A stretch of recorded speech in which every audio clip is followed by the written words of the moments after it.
Right, I've come out today to a local fishery which is not far from me, just to do a bit of margin fishing the way I do it, show you all how I do it, and if you pick up any tips and hints that help you with your fishing and put a little bit more weight in your net, then all well and good.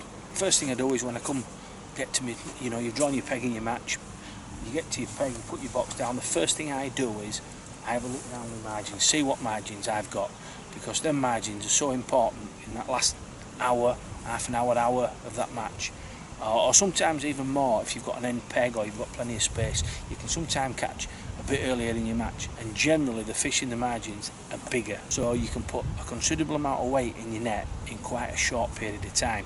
So I get to my peg, I'm looking around, I have a look, see which sort of margin I think is going to be the best. Then I sort of pick a spot where I want to be, providing we've got some space. If there's obviously somebody next pegs to you, if it's peg for peg, then you're up shit creek without a paddle. But if you've got some space, we're being right-handed, I tend to fish up my left. So I want to know the depth, and I want to know what's on that bottom, because I don't want to be fishing in a pile of rocks, because you'll feed it, the fish come in, you'll put your bait in, your bait can sit between bricks, or it can sit in snags or roots or anything like that. So when I get to my peg, I get my landing net handle out, and I go have a fuddle around. Sometimes I get my hand in here, you know, if it's not too deep, have a feel the bottom. You want a nice flat bottom, or as flat as possible and as clean as possible. So a good place to fish is in front of the next platform, because with people dragging keep nets in and out through the course, it tends to keep the bottom clean. So I'm going to fish in front of that other platform and see what we can do. So I'm going to go have a bravo with my landing net handle and see what's what.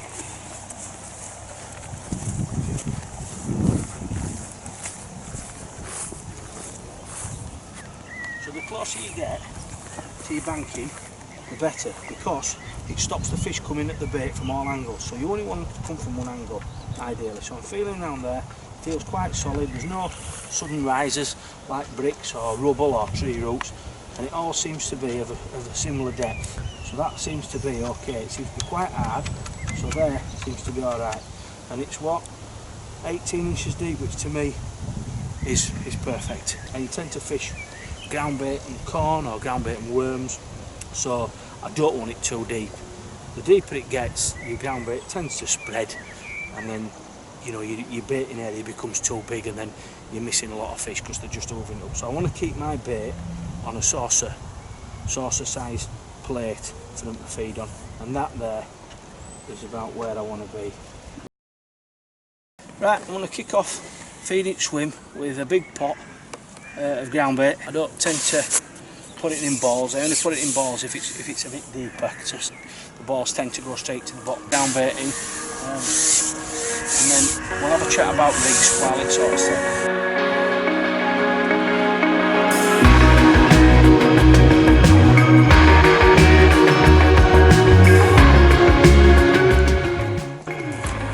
Right, we've got a 0.3 ollie net in 2 number 9 stocks, roughly 4 inches from the hook.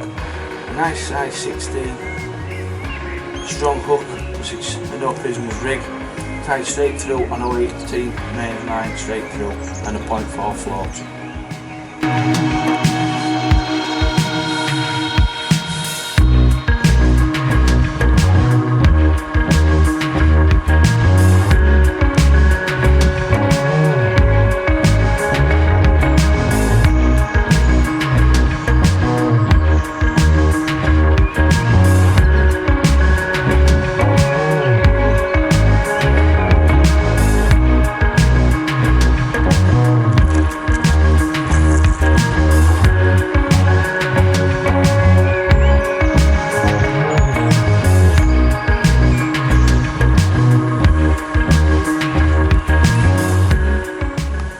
Fishing that peg now.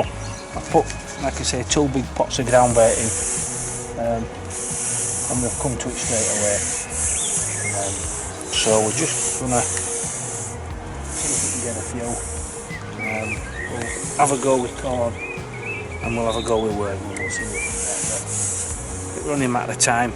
Get tails up and all sorts going on, so it's only a matter of time before one gives the worm a little suck. And we'll see where we get. Another good thing, which is a good thing to point out, is setting your rollers if you're fishing down there, especially if you're fishing short, you don't want your rollers pointing straight out in front of you, because if that fish takes off down there, you can't get your pole on your top kitten 1 or top kitten 2. So you want to set your pole rollers in line with you where you're fishing, and then if you do get one that sets off down lake, you can put sections on and you can do your best. I've been caught out no end of time, no doubt everybody has.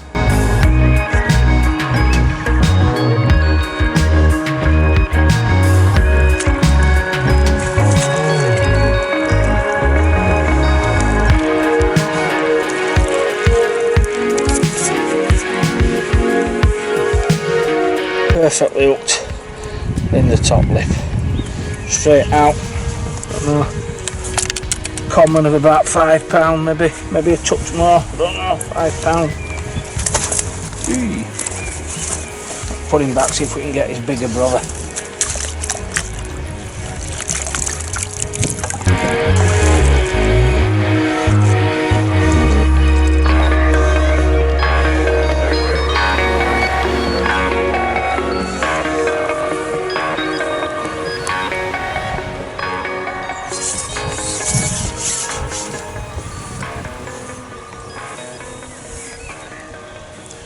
Right, so this is the second one, so after this I'm going to put another pot of ground bait in and see if I can keep them coming. The water up there now is gone as cloudy as hell, so they obviously like what I'm giving them. This again, we're on worm, don't think it's that big, but I'm sure we'll get 1 or 2 bigger ones. The good thing with fishing for margin fish, with margin hooks and line and whatever, you can give them a bit of beef. You can't be fishing this kind of way on 12 or 13 or 14, because they'll just snap you in no time. So, but this is second fishing, 5 minutes. So if you've got an hour of this, you can soon go from not having a great deal in your net to putting a considerable amount in. And at some venues, which I know of, it's not uncommon to catch fish of £15 front margin, and 2 or 3 of them, if not more. So, you'll think that your mate or somebody up there is catching load and you've no chance of beating him, but if you get your margins right, you can go from nowhere to being in frame.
That one went under.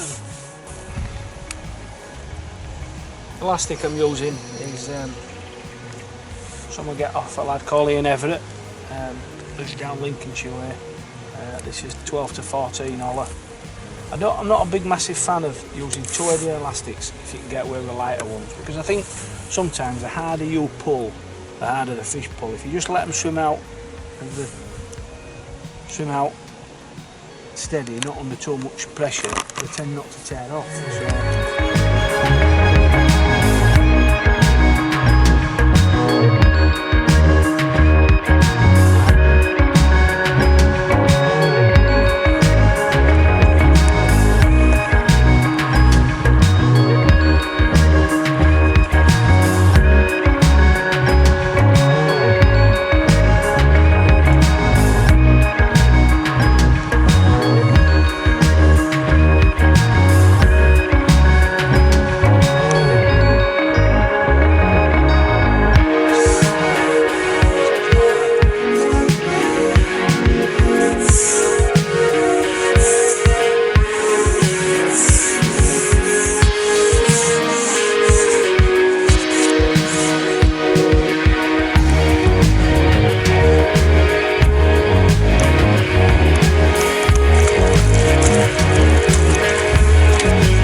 Right, so we've had a couple of hours margin fishing. Got some lovely fish just down to my left, up to about £8. All commons, all hooked in top lip. Had a really good couple of hours really. So my top 3 tips for margin fishing, doing it my way: broadle round with your landing net handle where you're going to fish. Get to know what's on the bottom. Ideally somewhere flat, somewhere 18 inches to 2 foot is ideal, so you know what you're fishing on. You don't want to be fishing in a pile of rocks, a pile of rubble, some tree roots, and your bait drops between them. Fish will never pick it up, you'll catch nothing, you're just wasting your time. Food, a couple of big pots to start with, and at least every couple of fish, keep topping it up, keep that feed going in. If you'll know when the fish are there, because your float will be moving around, you'll know when they're there, you'll know when it needs topping back up, because all of a sudden it'll just go quiet. So keep that feed going in, the right tackle for the job.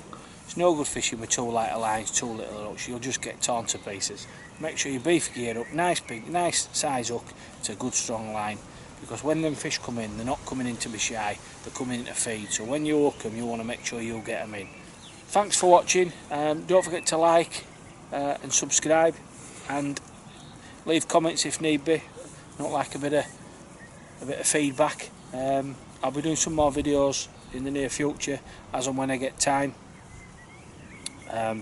If you've got any tips that I can help with or anything like that, then ask a question, you know, we'll do our best. Social media now has opened up so many avenues for information on fisheries and other things, so don't be frightened to speak up. Back with the boys again.